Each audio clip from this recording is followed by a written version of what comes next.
नमस्कार. आज आपण अशा घटनेबद्दल बोलणार आहोत ज्याने संपूर्ण महाराष्ट्राला हादरून सोडलं आहे. 28 जानेवारी 2026 ही तारीख राजकारणाच्या इतिहासात काळ्या अक्षराने कोरली गेली. बारामतीचे दादा जे कधीच वेळेच्या बाबतीत तडजोड करत नव्हते ते त्या दिवशी काळाच्या पडद्याआड गेले. ज्या मातीने त्यांना घडवलं, ज्या बारामतीने त्यांना ओळख दिली, त्याच मातीत उतरण्यापूर्वी नियतीने त्यांच्यावर घाला घातला. पण त्या शेवटच्या 10 मिनिटात नक्की काय घडलं? वैमानिक आणि अजितदादामध्ये शेवटचा संवाद काय झाला? सकाळी 8:15 वाजता मुंबईच्या विमानतळावरून अजित पवारांच्या विमानाने झेप घेतली.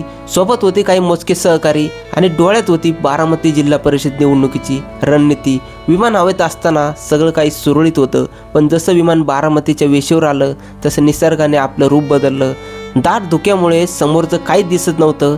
एअर ट्रॅफिक कंट्रोलने पायलटला इशारा दिला होता की विजिबिलिटी खूप कमी आहे, पण आपल्या कामाप्रती निष्ठा असलेले दादा नेहमीप्रमाणे वेळेत पोहोचण्याचा प्रयत्न करत होते. कॉकपिट व्हॉइस रेकॉर्डरनुसार जेव्हा विमान लँडिंगसाठी खाली येत होतं तेव्हा मुख्य पायलट कॅप्टन सुमित कपूर यांचे शब्द होते, धावपट्टी समोर दिसत नाहीये.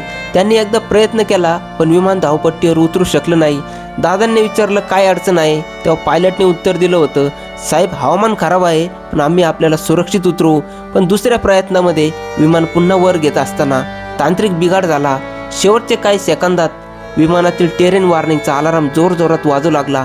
पायलटने ओरडून सांगितलं कंट्रोल मिळत नाहीये आणि तोच त्यांचा शेवटचा शब्द ठरला. अजितदादाच्या निधनानंतर त्यांचं एक जुनं विधान आज सर्वांच्या काळजाला घर पाडतंय. एका सभेमध्ये ते हसत हसत म्हणाले होते, वैमानिकाचा निरोप आला की जावं लागतं.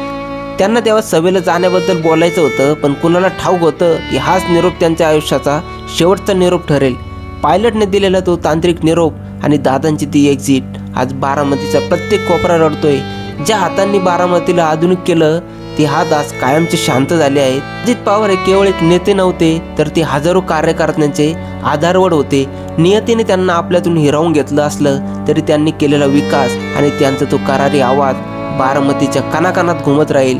एक धडाडीचं नेतृत्व, एक शिस्तप्रिय प्रशासक आणि बारामतीचा लाडका दादा आज आनंदात विलीन झाला आहे. त्यांना मनापासून भावपूर्ण श्रद्धांजली.